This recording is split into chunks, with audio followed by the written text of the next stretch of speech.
Hey YouTube world, it's here for 1000. Cousin Jordan coming to you with our third video review. And this review, or this J&J random review, is going to be on none other than Transformers Decepticon Generations Thundercracker. Cousin Jordan, give us a little information on the background of Thundercracker. Well, no, from Generation 1, it's one of Megatron's basic Seeker lackeys. Yeah, Seeker's being a jet. Pretty much copy of Starscream, just different color. Yeah, I mean, dead on. You can even tell just from. I mean, I don't. Here, pull him up a little close for me, Jordan. I don't know a lot about Transformers. I'm just now trying to get reacquainted with them. I haven't been into them for a little bit. I did collect Beast. I was big into Beast Wars. That was my thing. And Cousin Jordan's reinventing my love for. They will come later. Yeah, we'll definitely do some Beast Wars because I got plenty of them.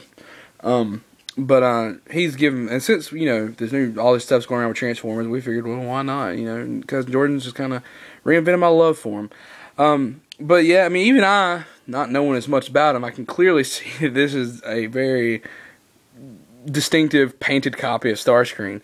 Nevertheless, still a cool Transformer. Okay, well, let's go ahead and get started a little bit. Detail-wise, we have what I like to call ghost kind of paint, clear, orange for the cockpit. Distinctly, let's see right here. Perfect, hold that like that. You see two big Decepticon symbols. I know normally on a lot of the new generations, they're not showing. Yeah, they're small. They're small, and some of them's got it like I know they're. Some of the Autobots got them like right on the hood of the car and stuff and everything, but a lot of the Decepticons you can't really like. We noticed, who was it that we noticed it on with Shadow? What was it? I can't remember his name right this moment. One of it eludes me. Shadow Hunter, Sky Shadow. He was a kind of more. I don't know. We did him in the first review. You've seen a little bit of him. His Decepticon mark was way different than Thunderwing, which was different because Thunderwing, they were basically the same mold, but Decepticon symbol was completely different. But here on Thundercracker, I believe Starscream's was like that also. Yeah, I believe so. But as you can see, jet T-tail, very great. I mean, this looks like a jet. I mean, it looks like a freaking jet. Here, give me a little 360 on it, guys. Yeah, right here. I mean, you can see under it. I know how I talk about I know I talked about in the first episode how Transformers always do a great job of hiding more of the robot parts than the Beast Wars did.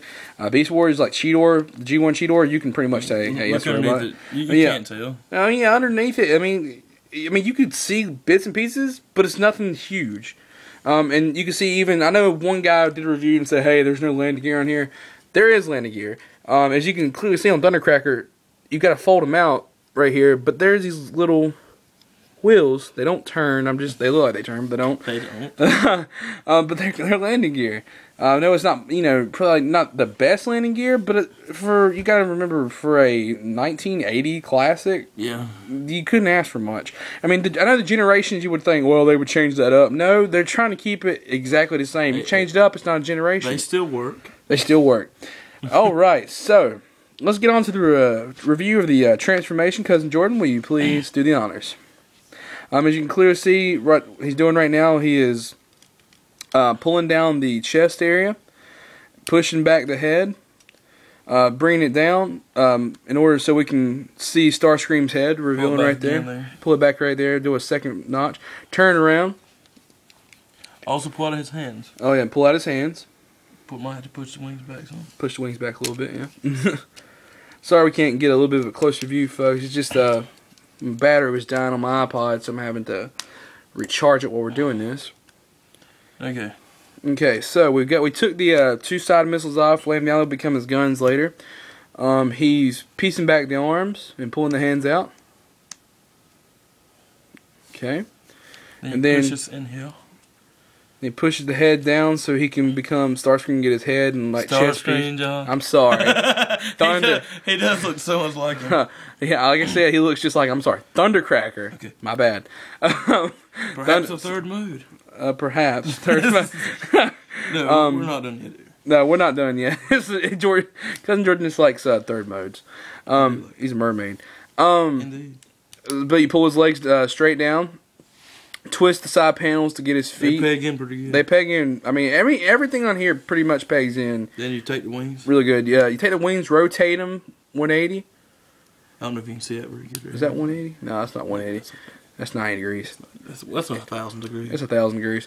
And then you kind of move his side feet around, bring the feet down. And I mean, everything pegs in nicely. You bring the wings up. And then right there we have Transformers, Decepticon, Thundercracker. Now, as far as his weapons go, you can peg them like Starscream. You can peg them on the side of his arms. Now, if you do this, you're not going to have hardly any articulation with his arms as far as that goes. I mean, as far as articulation goes, he can pretty much, he can knock over. He can fall over. As you can see, you can bend his legs at the knee joint a little slightly. You can, as far as like the movement goes, he's got movement. Jordan, show him a little bit of that. He can do a. He actually goes all the way around. Yeah, his legs go 180 degrees, spin all the way around. Kick. He can do a super kick. His arms, they do bend the joint. As far as his hands go, I don't know if is there really a bend in his hand. Move. I mean, did they bend in or anything? I mean, they bend in, but that's more or less for transformation. Yeah, bend there. And they've been there. But as you, like I said, you can put it on the gun on the side of his arms, or he can hold them. Jordan, show him, get to hold him right quick. Or before you take that off, We'll do. And you can dual wield them. And then what Jordan does with Thundercracker usually is he puts them on the back of his wings. Because, like I said, when you put it on the side of his arms, like I know Starscream usually goes under his arms, but for some reason these go on the side of his arms.